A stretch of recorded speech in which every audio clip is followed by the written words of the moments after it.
بسم اللہ الرحمن الرحیم۔ الصلاۃ والسلام علیک یا سیدی یا رسول اللہ وعلی آلک و صحابک یا حبیب اللہ۔ واجب الاحترام دوستو، عزیز و بزرگوں، السلام علیکم ورحمۃ اللہ وبرکاتہ۔ آج میں آپ کے سامنے حضرت امام ربانی مجدد الفسانی رحمۃ اللہ تعالیٰ علیہ کی بارگاہ میں ہدیہ عقیدت پیش کرنا چاہتا ہوں۔ آپ کا اسم گرامی احمد ہے اور آپ کا لقب بدر الدین اور آپ کا منصب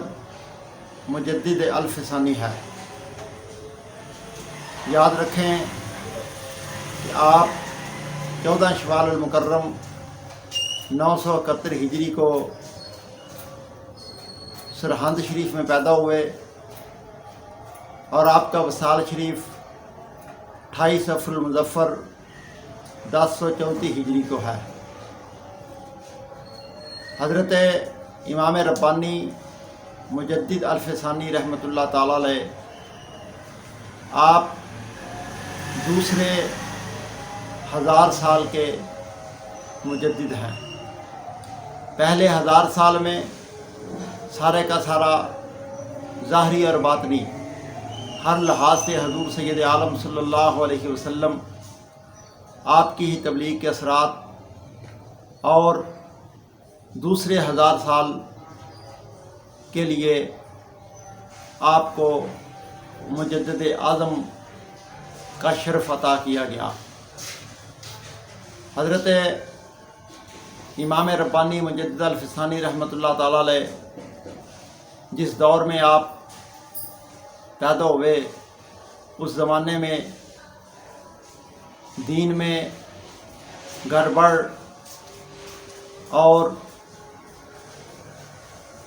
دینی امور کو بدلا جا رہا تھا۔ جس زمانے میں بدعات کو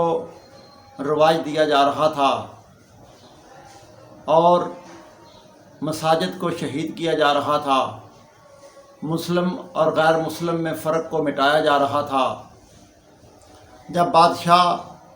اپنے آپ کو سجدہ کرواتا تھا، اس وقت حضرت امام ربانی رحمۃ اللہ تعالیٰ علیہ نے کلمہ حق بلند کیا اور قوم کی رہنمائی فرمائی۔ کہا کہ اللہ رب العزت کے علاوہ کوئی سجدے کے لائق نہیں ہے، نبی پاک صلی اللہ علیہ وسلم اور توحید پر ایمان لانے والا اور نہ لانے والا برابر نہیں ہے، اور گائے جس کو اللہ نے حلال کیا ہے اور گائے کے گوشت کی اللہ کے رسول نے اجازت دی ہے، اسے کوئی منع نہیں کر سکتا۔ الغرض دین متین کے احیاء کے لیے، دین کو زندہ کرنے کے لیے حضرت امام ربانی مجدد الفسانی رحمۃ اللہ تعالیٰ علیہ نے اہم کردار ادا کیا اور بادشاہ وقت کا ڈٹ کر مقابلہ کیا، اور حضرت امام ربانی مجدد الفسانی رحمۃ اللہ تعالیٰ علیہ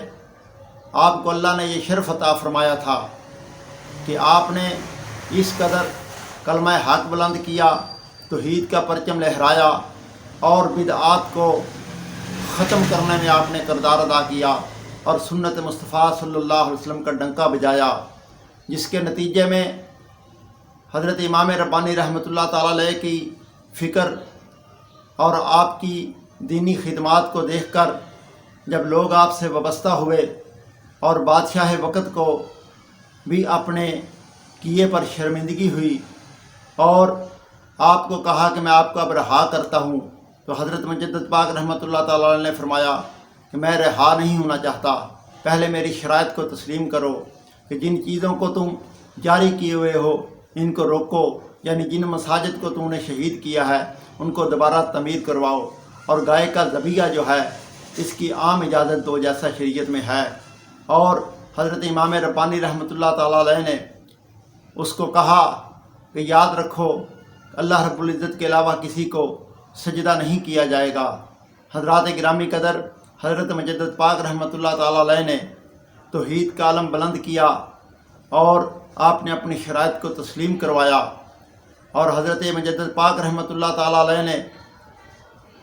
سلسلہ عالیہ نقشبندیہ کو فروغ دیا